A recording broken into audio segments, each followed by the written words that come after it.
Welcome to the Master the French DVD series. If you saw part 1, you're already familiar with how to play against the exchange variation, the advanced variation, and some other side variations that white can choose against the French. In this volume, you shall learn about the Tarrasch variation, which starts with e4, e6, d4, d5, and knight d2. This is one of the better moves for white against the French, next to knight c3, which you shall see in part 3. Knight d2 became especially popular in the 1980s when former world champion Anatoly Karpov played it time after time in his matches against Viktor Korchnoi. They played dozens of games in the French defense in their 3 matches.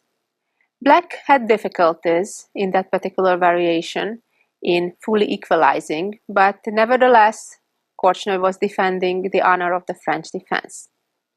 I'd like to share with you my experiences on experimenting with the various options against knight d2.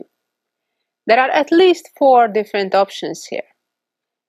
One is knight c6, which we'll start with.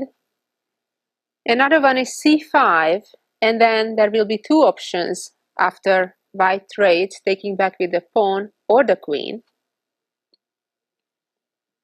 Then there is knight f6.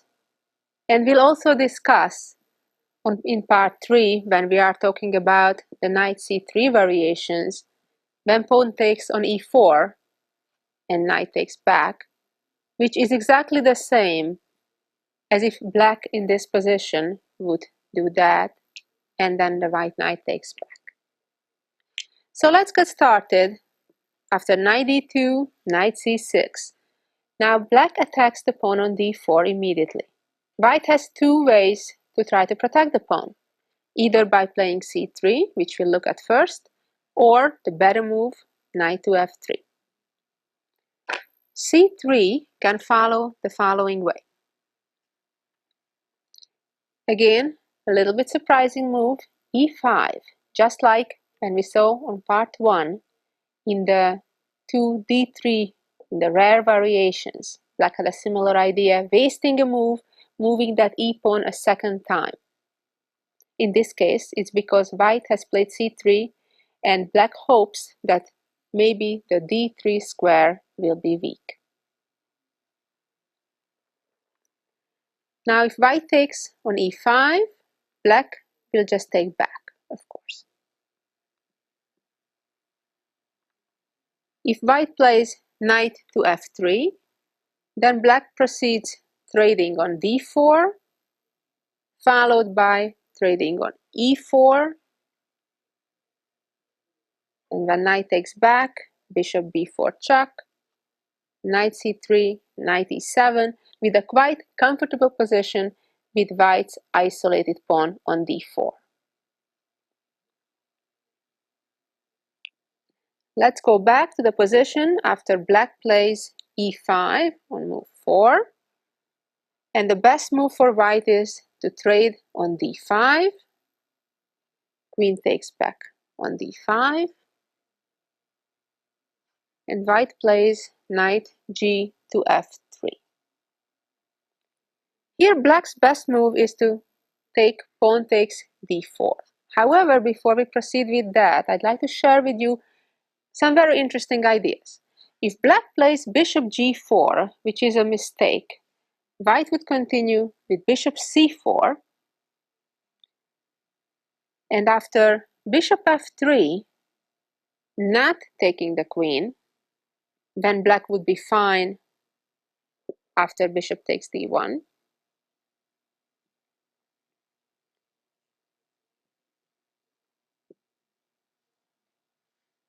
However, quite impressively, Grandmaster Tarrasch's idea, queen b3, a very unusual move, not recapturing the bishop on f3, not capturing the queen on d5, but queen b3, quite a brilliant move, bringing the queen away from the attack of the bishop while maintaining the attack on black's queen as well as black bishop, of course, and in addition creating a new threat to the b7 pawn. Black would move the queen back to d7, and now white would capture on f3, attacking black's pawn on e5, while the b7 pawn is still hanging. White has a clear lead in development. Pawn took on d4, white castles, and then now black tries to play knight a5 to attack the queen and trying to win white's bishop on c4. A very important little combination that white prepared. Bishop takes f7, and after queen takes f7, queen b5 check, forking the king and the knight. And now if c6, of course, white just simply takes the knight on a5, and black's lack of development is completely devastating. And knight c6 doesn't help either, saving the knight, because after queen takes pawn, white would fork the black rook and knight, giving white a winning advantage. Let's go back to this position where we just saw what happened after bishop g4 and then bishop c4, bishop took on f3, and the amazing move queen b3, quite shocking. It's much better for black to instead take on d4. When white also proceeds with bishop to c4, attacking the queen. And now black can choose where to go with the queen, to h5 or to f5. Let's see how things develop after queen f5. After pawn takes, bishop e6, black is okay. White is better off taking with the knight. Black would now trade, and the pawn would take back. And black plays bishop e6. Now, white must hurry up if they want to play for an advantage before black completes development. Because if black succeeds developing all the pieces, putting the king into safety, the weakness of the d4 pawn will be a problem. So white has to play queen a4 check. That's the correct move. Now black can block in two reasonable ways, either with the pawn or with the bishop. Let's see what happens after c6. White castles.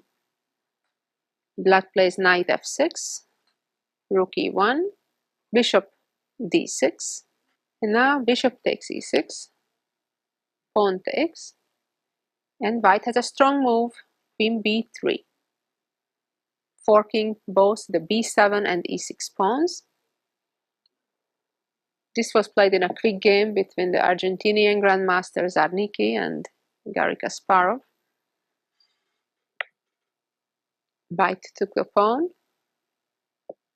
black took, the rook took, black played rook e8, rook takes, black threatens to checkmate, knight f3, rook e2, but after bishop d2, white has some advantage. Let's go back to the position where white gave the check on move 10 with queen a4. The other option is to play bishop to d7, then white plays queen b3, black castles, and so does white. Now, pawn on f7 is a little bit of a problem. Black cannot play f6 because that would leave the knight hanging on g8.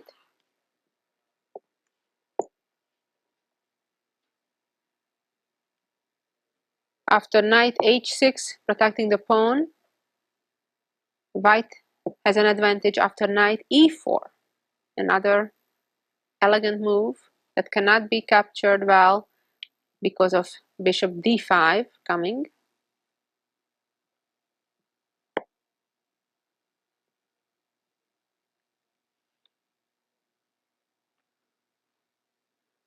White also proved to have an advantage in several games after bishop e6, rook e1, bishop takes c4, and knight takes c4.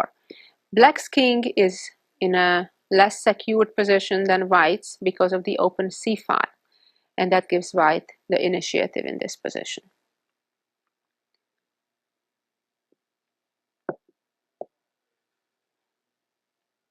According to today's theory, black's best option here is bishop d6. Although I have to say I have a little difficulty convincing myself that I would give this pawn up. Surprisingly, none of the white players took the courage to take this pawn so far, so it's up to the test of the future. But with my experiments with my silicon friends, like Fritz Jr. and some other programs, I couldn't find a clear compensation really for the pawn, although I tried.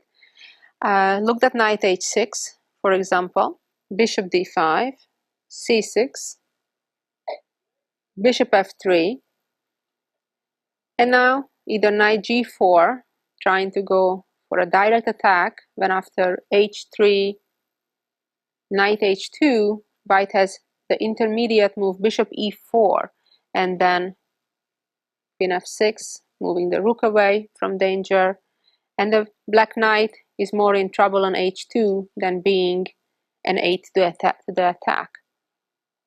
And even though black wins the pawn back, the knight is likely to not get out of there. So I clearly favor white here after queen c3. I have also looked at, in this position, at bishop e6 for black, trying to improve.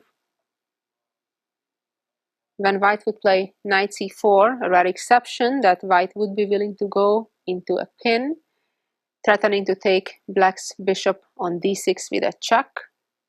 And now there was an interesting variation with bishop takes h2, king takes h2, rook takes d4, trying to use the pin,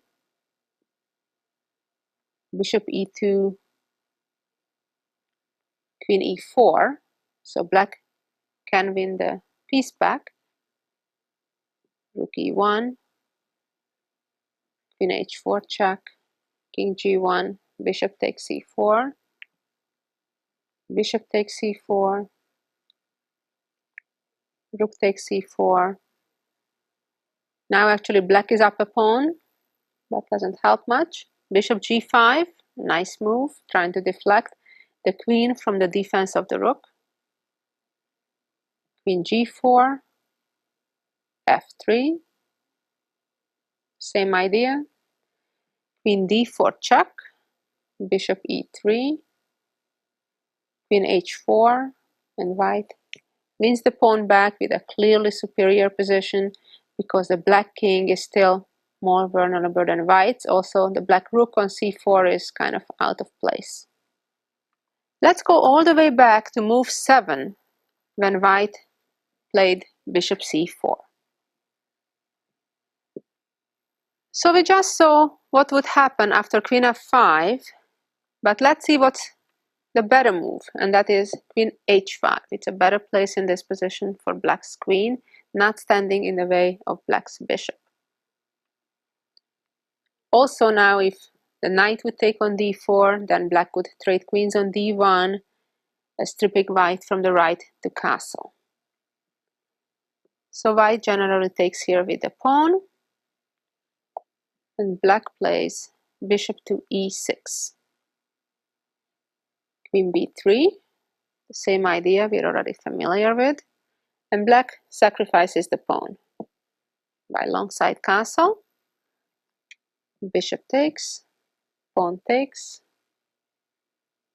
queen takes, and king b8. Now white has to be careful. Black is threatening to make a pin over the white king and queen with rook e8. So white better castles. Now black could capture the pawn on d4, but it's not the best move. According to theory, black is better off playing bishop d6 first and develop a quick attack. Now still threatening to take on d4 because of the checkmate idea with the bishop and the queen.